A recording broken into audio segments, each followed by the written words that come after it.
Nous sommes le 7 septembre 2025. Peuple d'Afrique, recevez nos salutations. Visiblement, la France et ses médias de propagande ne veulent pas lâcher les pays de l'AS. Ne veulent pas nous laisser tranquilles.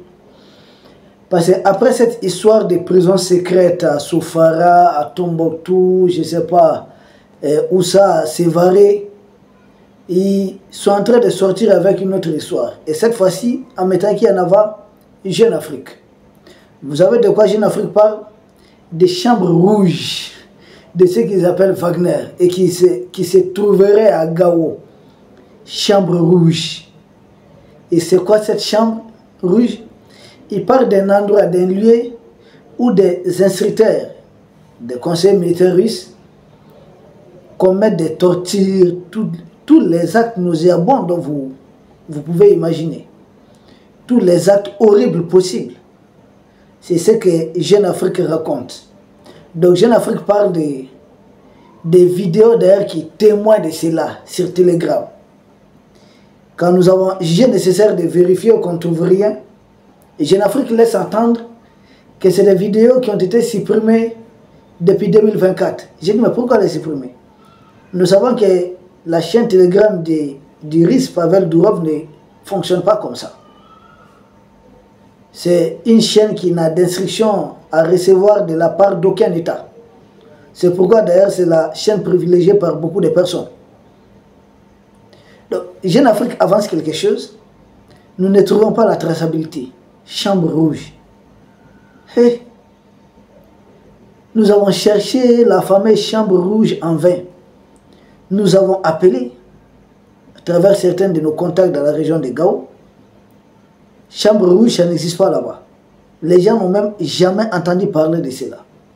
Mais le couac dans cette histoire, ce n'est pas que la fameuse chaîne Telegram où il y aurait eu de tels témoignages a été supprimée depuis 2024. Ce n'est pas ça le vrai couac. C'est que des journalistes indépendants de l'organisation African Independent Media Network ont mené une enquête dans la région de Gao, voulant vérifier la véracité de cette fameuse information, désinformation de Jeune Afrique. Donc une enquête dans la région de Gao. Et vous savez, ce groupe de journalistes indépendants, ces journalistes ont sillonné, ont parcouru beaucoup de villages autour des camps militaires où des instructeurs russes se trouveraient. C'est comme ça qu'il faut dire. Donc on a regardé, on a parcouru tous ces villages. Et vous savez, ils ont recueilli 3 grands témoignages. 3 témoignages clés. Premier témoignage, c'est le témoignage d'une habitante. Qu'est-ce que cette dame dit? Elle dit si de telles atrocités se produisaient, tout le monde allait être au courant. On n'aurait pas besoin d'aller enquêter. Parce que les atrocités évoquées par Jeune Afrique, il s'agit de torture, des choses très graves. La dame dit, mais si ça existe, elle qui est de là-bas, que tout le monde allait être informé, on n'aurait même pas besoin de dépêcher les gens. C'est les locaux même qui allaient en parler. On n'aurait pas besoin de voir des gens débarquer d'ailleurs pour venir interroger les gens. C'est pas vrai, c'est juste de la manipulation. Donc il y a un deuxième témoignage, toujours, cette fois-ci d'un enseignant de la localité qui est sur le terrain là-bas. Qu'est-ce que l'enseignant dit? Il dit que les enfants, donc ses élèves, les enfants partent jouer aux abords, à côté des camps indiqués souvent. Oh, ils vont jouer, vous savez, les enfants jouent au football et autres. À l'heure de la récréation et autres, les enfants partent s'amuser. Non loin de ces camps. Donc s'il y avait des choses qui se passaient là-bas, la zone allait être interdite à tous civils depuis une certaine distance. En plus forte raison, des enfants civils. Donc ce n'est pas vrai. C'est de la manipulation. Troisième témoignage, cette fois-ci d'un éleveur. Lui qui doit être fréquent en brousse. Qu'est-ce que l'éleveur dit? L'éleveur dit que depuis le départ des militaires de la junte française, des troupes françaises, depuis le départ des troupes françaises, qu'ils ont remarqué une baisse considérable de violence. Et que c'est un paradoxe de dire qu'au même moment, il y a des actes de torture et autres, que ça ne colle pas. Que depuis le départ des troupes françaises, la zone connaît une certaine accalmie. Il y a une baisse considérable de violence. Donc, venir accuser les militaires maliens et air alliés de violences contre les mêmes populations, c'est un paradoxe. Ça n'a aucun sens, ça ne colle pas du tout. C'est de la manipulation en fait. Du début de cette histoire à la fin, rien que la chambre rouge. C'est vos têtes rouges, ouais. Tout simplement, ce qu'il faudrait voir derrière cette histoire, c'est que c'est des gens qui sont en mission pour salir les images des armées de l'AS, principalement les militaires maliens et burkinabés. Je ne sais pas pour quelle raison. Mais ils savent très bien la raison principale. Tout ce que nous on voit, ils viennent nous déstabiliser, mais il y a autre raison qui est cachée. Ils veulent écorner, en tout cas, présenter une image négative de nos militaires comme si c'est des gens violents qui s'apprennent à des populations civiles. C'est pas vrai. La mauvaise image qu'il faudrait présenter par contre, c'est l'image de la junte macronienne. Elle qui entretient, qui finance les terroristes en violation de toutes les résolutions des Nations Unies, en violation de toutes les règles de morale, en violation de tout ce qui peut qu'un homme peut avoir d'humanisme. Ils n'en ont pas.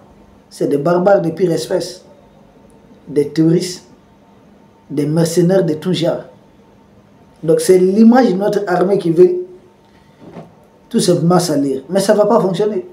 Parce que nos populations savent ce que nos militaires font au quotidien, qui vont même souvent donner des vivres aux populations, qui apportent des médecins militaires, apporter des soins gratuitement à certaines de ces populations.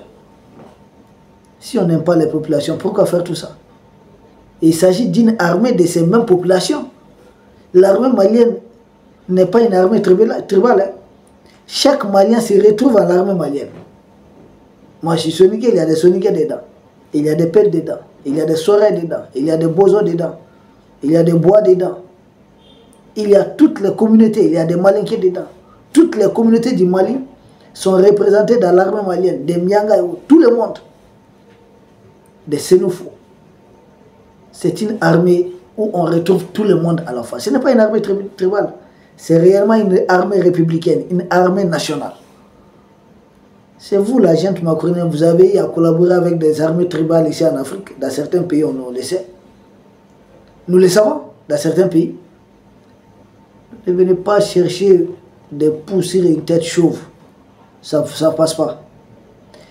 Et notre conclusion, c'est que la fameuse chambre rouge qu'ils disent de Wagner n'a jamais existé. C'est un mythe médiatique. Oui. Il y a ça dans la guerre d'information et de communication. C'est un mythe médiatique, une histoire montée sans preuve. Tout simplement parce qu'il n'y a pas de preuves. Pour détourner l'attention, non seulement sur les combats, les résultats positifs que les pays de l'Est sont en train de... les points qu'ils sont en train de marquer dans la lutte contre les touristes, en libérant beaucoup de localités.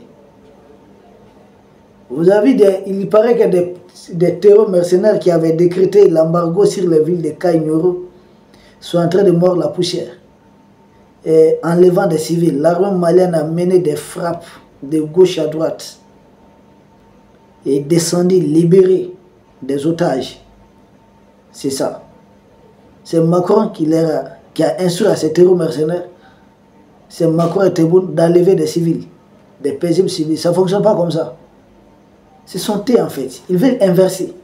Ce qu'ils font contre nos populations, pour qu'ils ne soient pas vus, il faut accuser nos armées de le faire. Ils inversent les rôles.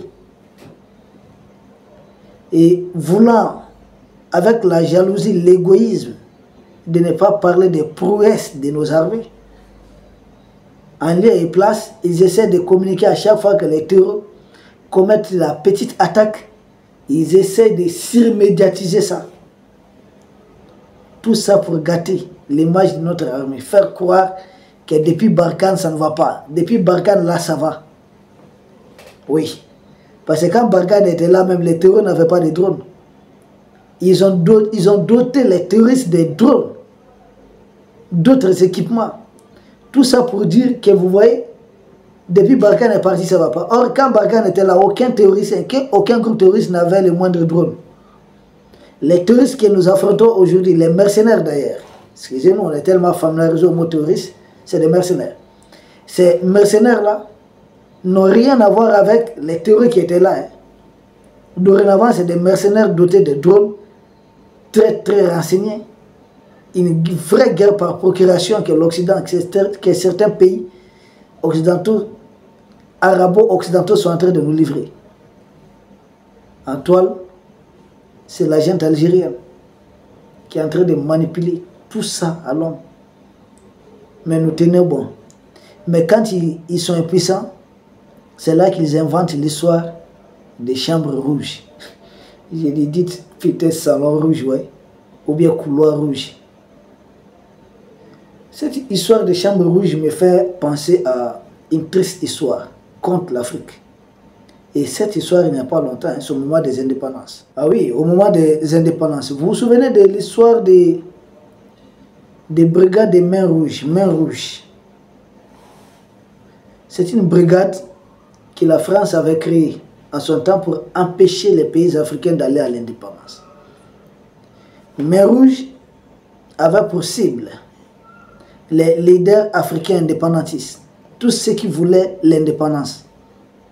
Main rouge, c'était les colons les plus ultra radicaux, pas radicaux en tant que ultra, il faudrait ajouter ça, c'est très important, c'est là son poids. C'est comme les colons de Benjamin Netanyahu aujourd'hui, qui prennent des armes, qui massacrent des civils. Brigade des mains rouges, c'était des gens très sanguinaires. Donc ce qu'ils ont fait dans l'histoire, brigade des mains rouges, c'est ça maintenant qu'ils veulent inverser les rôles.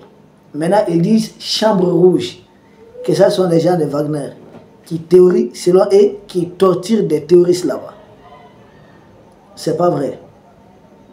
En fait, l'histoire de rouge là, ce sont dans leur histoire. Brigade des mains rouges. Vous savez, ils ont tellement assassiné des leaders africains avec ça. Renseignez-vous un peu.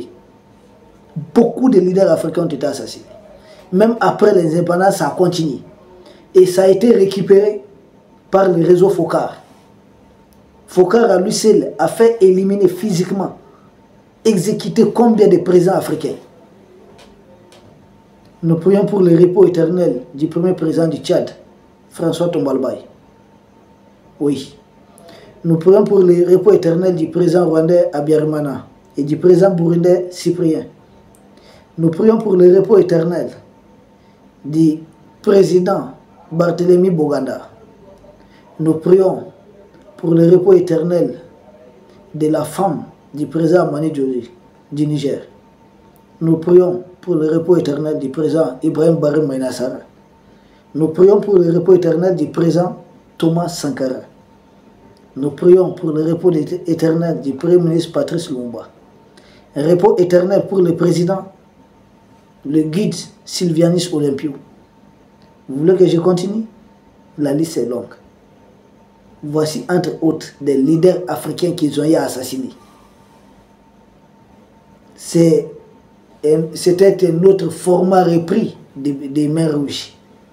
Ce sont les mêmes qui continuent. Qu'est-ce qu'ils sont en train de vouloir faire contre les pays de l'Est? Leur terreur mercenaire massacre combien de civils et militaires? Ils tuent combien de personnes par an? Nous défendons, nous les repoussons. Mais c'est des Africains qui tombent. Ils continuent avec la même pratique. Depuis au temps de l'esclavage, la colonisation, le néocolonialisme, ça continue. Ça n'a jamais pris fin. C'est une guerre contre les Africains. Mais il y a des Africains qui ne comprennent rien. Certains Africains disent qu'ils sont des djihadistes. D'autres disent qu'ils sont des séparatistes. J'ai dit, vous n'avez rien compris. Ils ne vous aiment pas. Que tous les Africains fassent bloc. Mais il y a des dirigeants de certains pays africains qui travaillent dans ce sens. Donc, histoire des brigades rouges, ça n'a pardon, des chambres rouges, des Wagner, ça n'a jamais existé. Nous ne connaissons même pas Wagner ici, nous connaissons les conseils militaires russes. Ça n'a jamais existé, c'est de la manipulation. Cette histoire du début à la fin. Peuple d'Afrique, nous vous remercions. Et nous espérons vous retrouver demain pour notre sujet au sommet de l'actualité. Merci beaucoup.